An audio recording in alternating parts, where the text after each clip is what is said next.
What makes a great sports rivalry? Is it just two teams at the top of their game? Or is it something more, something deeper, more personal, more hateful?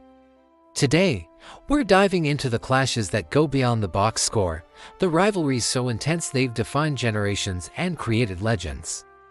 These aren't just games, they're battles for bragging rights, for city pride, and sometimes, for history itself. Get ready, because we're counting down the most hated rivalries in sports history. Let's start on the college gridiron, where tradition runs as deep as the hatred. I'm talking about the game Michigan versus Ohio State. This isn't just a football game, it's a 100-year war fought in helmets and pads. The animosity is legendary. Coaches refuse to even say the other team's name. Woody Hayes famously said he wouldn't even stop for gas in Michigan. Players who switch sides are seen as traitors. Every single year, the Big Ten championship, national title hopes, and a full year of bragging rights are on the line. The cities of Ann Arbor and Columbus basically shut down. It's a rivalry built on mutual respect for each other's talent, but an absolute, undeniable disdain for everything the other side stands for. From the Snow Bowl to the 10-year war, this rivalry has given us some of college football's most iconic moments. It's more than a game, it's a way of life, and for one Saturday in November, it's everything. Now, let's head to the baseball diamond, to a rivalry that has defined American sports for over a century, the New York Yankees versus the Boston Red Sox. This is the story of the big city juggernaut against the gritty underdog, a narrative cemented by one of the most infamous transactions in sports history, the curse of the Bambino. When the Red Sox sold Babe Ruth to the Yankees in 1918, it set off 86 years of heartbreak for Boston and an era of unprecedented dominance for New York. The hatred is palpable. Every pitch feels like a historical event. Think about the brawls Carlton Fisk and Thurman Munson, Alex Rodriguez and Jason Varitek.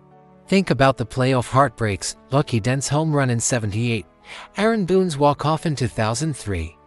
And then, the ultimate redemption, the Red Sox coming back from a 3-0 deficit in the 2004 ALCS, breaking the curse, and changing the entire dynamic of the rivalry forever. It's a soap opera played out over 9 innings, and it never, ever gets old.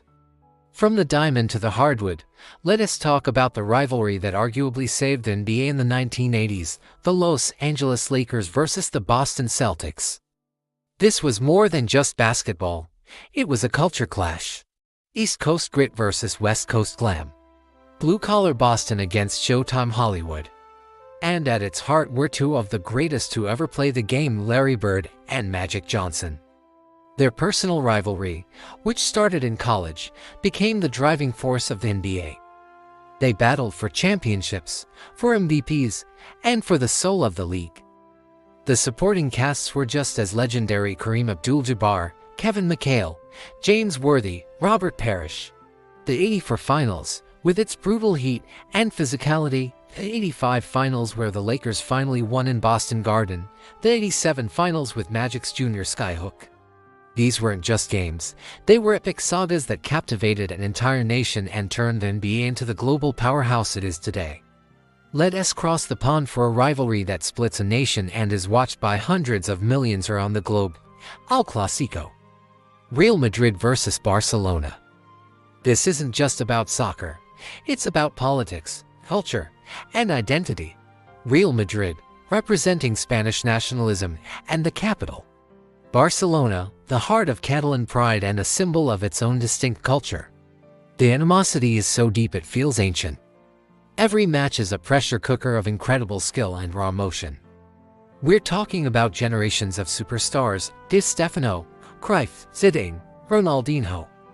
And of course, the rivalry was taken to a whole new stratosphere by the decade-long battle between Lionel Messi and Cristiano Ronaldo. Two of the greatest players of all time, leading two of the world's biggest clubs, constantly trying to one-up each other. The tension is unbelievable. Remember when Luis Figo returned to Camp Nou after signing for Madrid? The reception was so hostile, fans threw everything at him, including a pig's head. That's not just sports, that's pure, unadulterated hatred. Now for a rivalry that's all about proximity and pure, old-fashioned bad blood. Let's head back to the States, to the NFL's Black and Blue division for the Green Bay Packers and the Chicago Bears. This is the oldest rivalry in the National Football League, dating all the way back to 1921. These two teams have played each other over 200 times. That's more than any other two teams in NFL history. It's a clash of cities, a clash of styles, and a clash of legends. Vince Lombardi versus George Halas. Bart Starr versus Dick Butkus.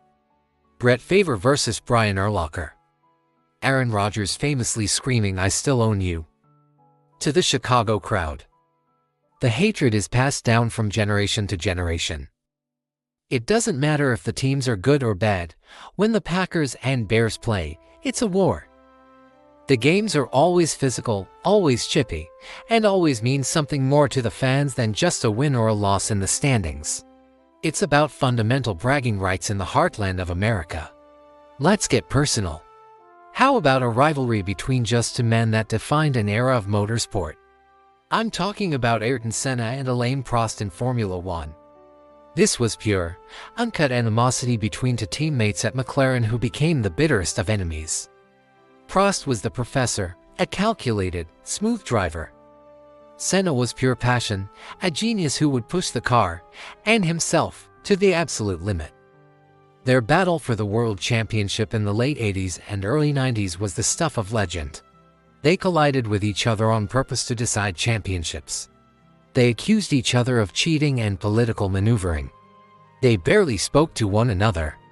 At the 1989 Japanese Grand Prix, their collision cost Senna the title. A year later, at the very same track, Senna took Prost out on the first corner to clinch the championship for himself. It was a rivalry so intense, so personal, and so dangerous, it remains the benchmark for individual conflict in all of sports. From the racetrack to the cricket pitch, let us explore one of the most intense and politically charged rivalries in the world, India versus Pakistan. When these two nations meet, over 1 billion people stop to watch. It's a rivalry born from the partition of British India in 1947, and the political tensions have fueled the on-field fire ever since. It's more than a game, it's a matter of national pride. Security is heightened, players are under immense pressure, and the atmosphere is electric. A loss is considered a national tragedy. A win brings celebrations in the streets that last for days. The matches have created countless heroes and villains on both sides. From Jave Mayandada's last ball 6 in 1986 to Sachin Tendulkar's masterful innings in the 2003 World Cup, these encounters are filled with drama, skill, and an undercurrent of tension you won't find anywhere else. It truly is a rivalry that transcends sport. Finally, let's talk about a rivalry built on blood, sweat, and broken teeth. Let us head to the ice for the Battle of Alberta, the Edmonton Oilers versus the Calgary Flames. In the 1980s, this was arguably the best and most violent rivalry in the NHL. For nearly a decade, one of these two teams represented their conference in the Stanley Cup Final. It was Wayne Gretzky's high-flying Oilers against Lanny McDonald's gritty Flames. The skill level was off the charts, but the hatred was even higher. Line brawls were common. Goalie fights happened. Every single game felt like a playoff Game 7. The peak was the 1986 playoffs, when a fluke goal and own goal by rookie Steve Smith knocked the powerhouse Oilers out and sent the Flames to the Stanley Cup Final. It was a moment of pure heartbreak for Edmonton and ecstasy for Calgary. Even today, with new generations of stars like Connor McDavid and Matthew Tkachuk reigniting the fire, the Battle of Alberta still stands for everything that makes hockey rivalries great: speed, skill, and pure, raw hatred. So there you have it. From college campuses to the world stage, these rivalries show us that sports are so much more than just a game. They're about history, identity, and passion. They give us heroes, villains, and moments we'll never forget. What's your favorite hated rivalry? Did I miss one that gets your blood boiling? Let me know down in the comments. I'd love to hear your thoughts. Thanks for watching. And if you enjoyed this trip down memory lane, make sure to hit that like button and subscribe for more deep dives into the world of sports. We'll see you in the next one.